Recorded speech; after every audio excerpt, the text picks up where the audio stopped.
Graça e paz, amados, sejam todos bem-vindos mais uma vez à nossa campanha 70 vezes 7. Estamos estudando o amor e o perdão de Deus, um livro da Bíblia por dia. E hoje entraremos no Novo Testamento, a nova aliança, o cumprimento, a manifestação física, visível e real do próprio Deus e de todas as profecias do Antigo Testamento. Jesus é o cumprimento histórico, verdadeiro, pessoal de todas as bênçãos, de todas as profecias da própria palavra de Deus. Ele é a palavra, ele é o Logos, ele é o Filho de Deus, ele é o Filho de Davi, ele é aquele que foi prometido, o descendente que esmagaria a cabeça da serpente. E o primeiro livro do Novo Testamento, não necessariamente o primeiro livro cronológico, mas o primeiro livro na disposição do cânon, ou seja, na ordem da nossa Bíblia, do Novo Testamento, é o livro de Mateus. Mateus, um apóstolo, um discípulo de Jesus, um publicano.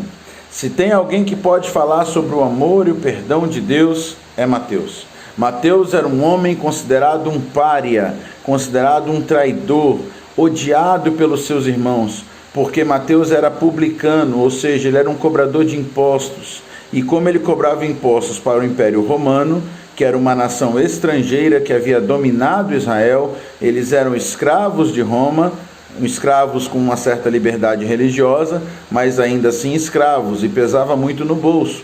E aqueles que faziam a cobrança dos impostos, que normalmente a maioria deles inclusive era corrupto, cobrava mais do que devia. Nós podemos ver a história de Zaqueu, por exemplo, e provavelmente a Bíblia não narra nada das práticas de Mateus, mas o fato de ser publicano o colocava numa situação muito difícil diante do seu povo. Mas Jesus não viu um publicano, Jesus não viu um pária, Jesus viu um homem a quem ele chama e convida: segue-me. E Mateus, deixando tudo, o seguiu. E logo em seguida, um jantar na sua casa, um almoço, ele leva Jesus até a sua casa. E a palavra de Deus alcança várias e várias pessoas. Ele foi um homem que, assim que recebeu a Jesus, já tratou de levar a outros aquilo que ele tinha. Mateus é um livro escrito para os judeus. Ele tem algumas características muito fortes. Ele, por exemplo, ele é o único evangelho que fala reino dos céus e não reino de Deus. Quando Jesus se refere ao reino de Deus, em Mateus ele se refere ao reino dos céus. Não é que Jesus falou coisas diferentes, ou Mateus está adulterando a palavra de Jesus, mas é porque o judeu não fala, não pronuncia o nome Deus, o nome de Deus. Então, Mateus evita para que não fosse considerado algo profano. Também você vai ver desde muito cedo como Mateus foi aceito já pelos pais da igreja, pela patrística. Eusébio, em 325 depois de Cristo, cita Pápias, do ano 100 depois de Cristo, que já cita Mateus como autor do Evangelho, já era conhecido, já circulava. Além disso, nós vemos que, como Mateus era um publicano, ele era alguém acostumado, letrado, acostumado a tomar notas. Ele saía para fazer as cobranças, registrava tudo direitinho. Então, não seria difícil para ele acompanhar e, pela sua prática, já registrar os fatos para que ele não se esquecesse das coisas que ele estava vivendo com Jesus. O fato é que nós não sabemos exatamente a data em que o livro de Mateus foi escrito.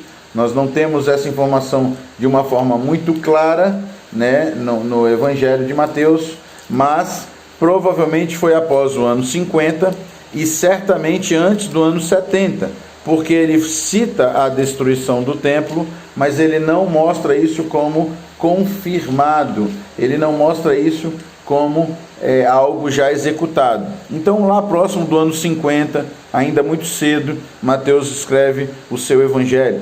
O tema do Evangelho de Mateus já é anunciado desde o primeiro versículo. Ele diz: registro da genealogia de Jesus Cristo, filho de Davi, filho de Abraão.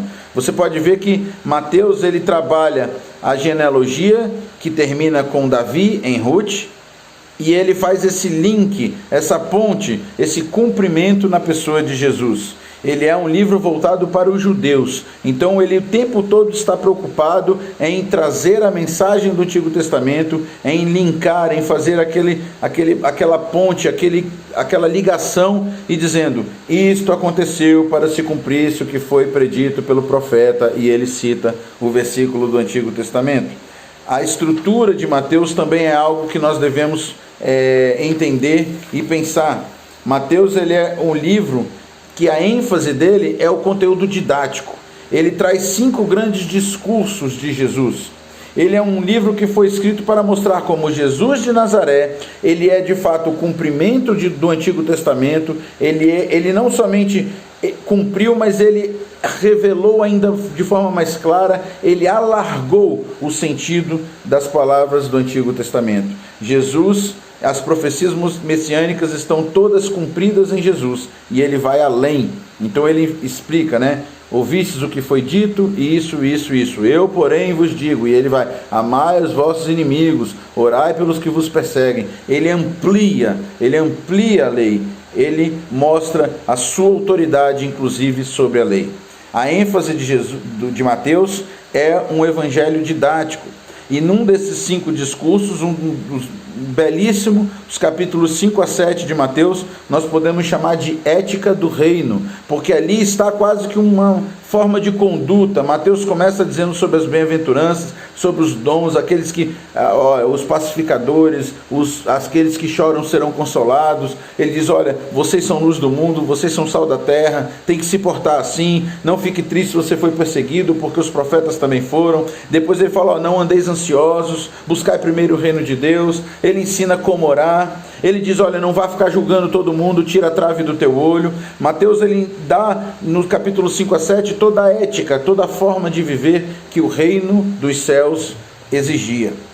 Não somente isso, ele mostra como as profecias todas se cumprem em Jesus, e ele cita os personagens, ele cita aquelas pessoas importantes da história, da mesma forma como Marcos, Lucas e João. Por exemplo, Maria, José, Herodes, João, Tiago, Pedro, Marcos, Lucas, ele cita todo mundo.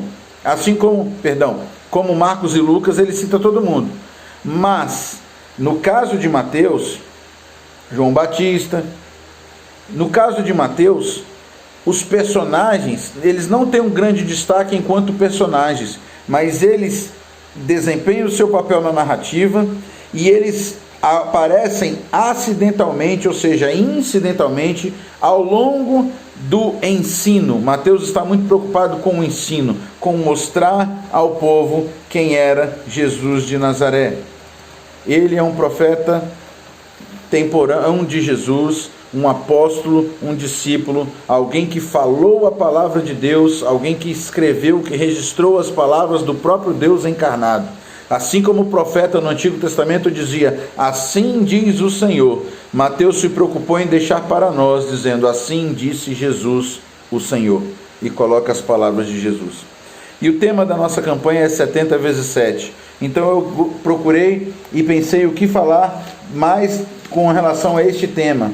E eu gostaria de deixar para você o capítulo 11, teriam vários textos que nós poderíamos usar, alguns necessitariam de mais orientação, outros menos, mas Mateus 11, versos 28 e 29 diz: vinde a mim todos os que estáis cansados e sobrecarregados, e eu vos aliviarei.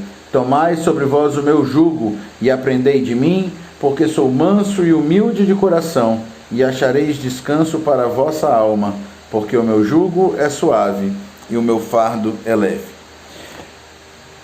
Tem um livro que depois virou filme, chamado O Peregrino, e ele conta a história de um homem que a culpa começa a se tornar um saco muito pesado, e ele tem que carregar aquilo durante muito tempo, até que ele finalmente conhece o Evangelho e solta, e larga aquela culpa, deixa para trás aquela culpa. A verdade é que o pecado é um peso, e mais do que o pecado, ainda tem outras coisas que se tornam peso. O livro de Hebreus vai dizer: desembaraçando-nos de todo o peso e do pecado que tão fortemente, tenazmente nos assediam. Mateus aqui está dizendo: olha, Jesus falou: vem até mim, você que está cansado, sobrecarregado. Eu fico imaginando como Mateus vivia até aquele dia que ele é chamado por Jesus. Eu acredito que quando ele escreve isso aqui, ele lembra daquele primeiro chamado que ele ouviu dizendo: segue-me. E ele imediatamente largou para trás toda uma vida onde ele era odiado por ser um traidor, mal visto, por ser um pária, por ser alguém que se vendeu para o inimigo. E agora ele até poderia ser perseguido, mas ele estava servindo ao Senhor, e ele sabia que o que ele estava fazendo não lhe trazia culpa, lhe trazia alegria de poder conhecer a verdade, de poder servir ao próprio Deus. Então, ele provavelmente lembra disso, e ele diz: vinde a mim vocês que estão cansados e sobrecarregados, e eu vos aliviarei. Tomai sobre vós o meu jugo. Se você não sabe o que é jugo, eu vou pedir a licença aqui, e nós vamos mudar. Eu vou virar a câmera para você poder ver. Isso aqui é um jugo. Isso é um aparelho que você coloca no pescoço do boi. Geralmente 2 animais são necessários para puxar esse jugo. Peço perdão aí, eu pensei que ia dar para virar a câmera, mas gravando não dá, virou o celular inteiro.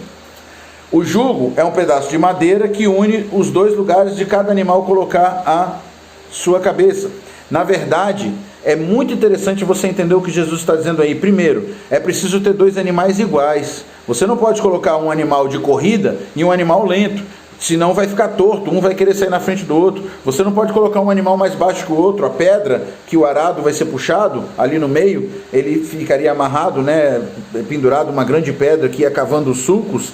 Ele poderia quebrar, porque ele ia ficar de lado, ele não faria direito o serviço.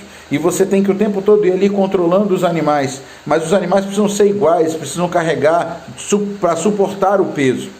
Jesus está dizendo: tomai sobre vós o meu jugo. E por muito tempo eu confesso para você, eu entendi errado esse texto. Eu entendi esse texto como sendo: Jesus vai tirar de mim o jugo do pecado e vai colocar o jugo dele em mim. Ou seja, é trocar uma escravidão por outra, mas uma escravidão boa agora, uma servidão, é servir ao próprio Deus. Nós fomos criados para servir, então não me importa ser escravo de Jesus, eu prefiro ser dele do que do diabo. Mas eu entendi errado, não é isso que o texto está dizendo, e é isso que eu quero deixar para você. São 2 animais no jugo.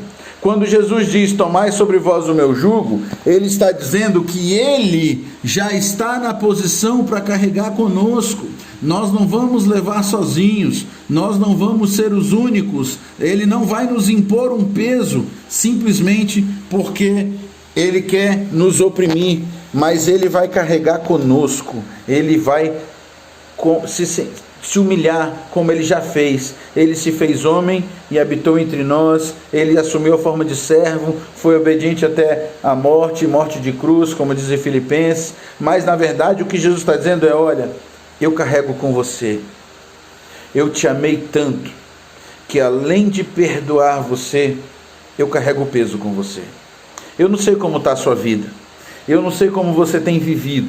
Eu passei alguns dias bem difíceis recentemente, e também passei alguns dias bem difíceis no ano passado, principalmente, em que o meu coração estava angustiado, e mesmo querendo servir ao Senhor, e mesmo sabendo que Deus tinha me dado tudo, e mesmo sabendo que o Senhor está no controle de tudo, eu não conseguia me sentir alegre. Naquele dia eu estava sobrecarregado, naquela época eu estava me sentindo deprimido, sobrecarregado. Meus queridos, quando finalmente eu consegui depositar sobre o Senhor, nós temos problema? Temos. Esses dias a minha esposa falou: eu não sei como você consegue ficar tão descansado, sabendo que a situação às vezes é tão difícil. E eu falei: adianta ficar sem dormir? Não. Adianta ficar preocupado? Não. Eu estou correndo atrás, eu estou batalhando, mas Deus está no controle, então eu entrego para Ele o peso. E é isso que Jesus está dizendo: tomai sobre vós o meu jugo, ou seja, o meu jugo é suave, o meu fardo é leve, porque eu vou com você. Ele termina o seu evangelho, Mateus termina o evangelho dizendo: eis que eu estou convosco todos os dias até a consumação dos séculos. Deus sabe o que você está passando. O Senhor Jesus conhece as suas lutas, Ele conhece a sua dor, Ele conhece a sua caminhada, e Ele está dizendo: olha, o que eu tenho para oferecer para você é amor e perdão, e mais do que isso, agora eu ainda vou carregar com você, agora eu vou andar com você, eu estou aqui Você não está sozinho. Que Deus nos abençoe e que possamos seguir na nossa caminhada, na nossa jornada, confiantes que a promessa de Jesus em Mateus 28, o último versículo do livro do Evangelho de Mateus: eis que estou convosco todos os dias até a consumação dos séculos. O Senhor Jesus não volta atrás, Ele cumprirá a sua promessa. Ele está aqui, Ele está aí com você. Entregue a sua vida a Jesus, confia nele. Buscai primeiro o reino de Deus e a sua justiça, e as outras coisas, diz Mateus 6, vos serão acrescentadas. Olha que maravilha. Não esteja ansioso pelo que você vai comer ou beber. Nós temos contas para pagar, nós temos dificuldades, mas olha, ele diz: olha para as aves do céu, olha para as flores, o Deus cuida de cada detalhe. Você vale muito mais do que as aves, do que as flores. Jesus entregou a vida dele pela sua. Ele te ama e ele te perdoou. O amor e o perdão de Deus são reais, são palpáveis, são para nós. Que Deus nos abençoe. Pai, em nome de Jesus, que possamos sempre, Senhor, sempre ter a plena certeza, convicção e sentir a Tua doce presença conosco, pois o Senhor prometeu que estaria conosco todos os dias até a consumação dos séculos. Obrigado, Senhor, por tirar de mim todo o peso e toda a culpa, todo o pecado. E obrigado porque agora o Senhor, depois de fazer tudo, depois de pagar o preço, depois de fazer tudo sozinho, o Senhor ainda fala: e eu vou carregar com você. O Senhor quer dividir o meu jugo, o Senhor quer me dar o teu jugo. Senhor, muito obrigado. Me ajuda a permanecer fiel e a entender o teu amor e o teu perdão. Em nome de Jesus. Amém. Que Deus nos abençoe. Amém.